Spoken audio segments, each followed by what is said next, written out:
Hello, my name is Matthias Cavodi. I'd like to welcome guys to my channel. Today we're going to talk about Amazing Spider-Man issues 29 to 31.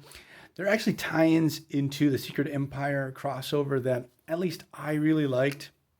And these tie-ins are really good. Not only within the context of the crossover, they're good standalone stories. We get the return of Otto Octavius as Dr. Octopus, the superior Octopus, working with Hydra.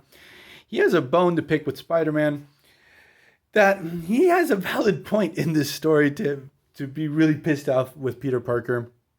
So Peter, during this time, he had inherited, after the Superior Spider-Man story arc, that Otto Octavius had built, created Parker Industries.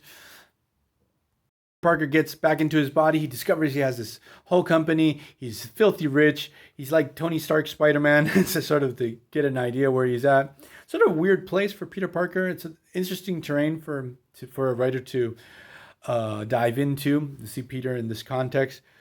But Octavius, the superior Dr. Octopus, now has aligned himself with Hydra Cap and with Hydra, and he wants his company back. So at the beginning, the crossover, Secret Empire, when the shit hits the fan, Spider-Man has to deal with Hydra agents all over the headquarters of one of his company, and he gets confronted by Otto Octavius, who tells him, "Bro, I built this company. You inherited it. You didn't do shit to build this company. All the technology and all the stuff you're developing is in base of stuff that I had already worked on and stuff I had invented myself." And the way it's written by Dan Slott, Doc Ock really has a point. Like, Spider-Man doesn't want to budge on this, but you sort of understand Doc Ock's position, and he tells him, "Give up the company, or pretty much, or else, or I'm going to burn everything down to the ground." So obviously, we're going to get a pretty awesome battle between both of these characters. Again, that's why I feel Norman Osborn and Dr. Octopus work as villains, because they make things very personal. Especially Doc Ock makes them super ultra personal.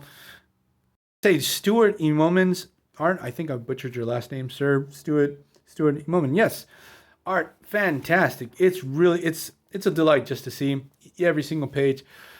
So first confrontation, Doc Ock gets the upper hand. He actually blows up the whole freaking building. Superior Octopus as a character, I really love this angle. He has Peter Parker's body because he's in a Parker clone.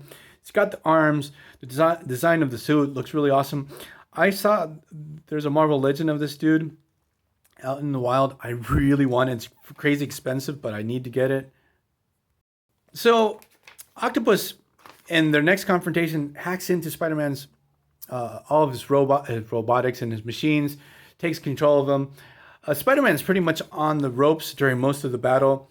And what Spider-Man does is he dissolves the company and all the funds and leaves Dr. Octopus with nothing. It's pretty awesome the way Dan Slott sort of resets Spider-Man, puts him back to ground zero. The dude's not a millionaire anymore. And it's very well done. Dr. Octopus is like, "What the hell did you do?" And Spidey's really not happy. He doesn't take this lightly because he realizes, even though he loves his company and everything they're developing, the thing he thinks is most important is his Uncle Ben's foundation. It's helping a lot of people. Research and development department too is trying to find the cure to cancer, all kind of types of stuff like that. So he doesn't take it lightly. So it's very well written. The troubles and trials and tribulations of Peter Parker having to deal with this whole situation. Dr. Ock feeling very entitled over what he considers his. And again, this tie-in into the Secret Empire, really good. I think it's really worth reading. And thing is, Spider-Man's overdependence on upgrades and technology that Dr. Octopus up to this moment had taken advantage. So Spider-Man actually gets rid of that tech suit that you see, especially in the MCU, goes back to the old classic costume that doesn't have all those gadgets to be able to get a upper hand on Dr. Octopus. And at the end of the story, he defeats Doc Ock, but it's a very Pyrrhic victory. He loses his company. Dr. Octopus also gets commended by Captain America and Isola, it's like, hey man, you did a great job. You destroyed Peter Parker's company. That was your mission. And Doc Ock is like, nope, that wasn't my mission, but yes, I did it. Like Doc Ock, even though he's victorious, he feels very empty. It's very well written. Dan Slott here kills it. Like we talked about the Norman Osborn one, it's okay, but this one, awesome. So see you guys next time. Bye.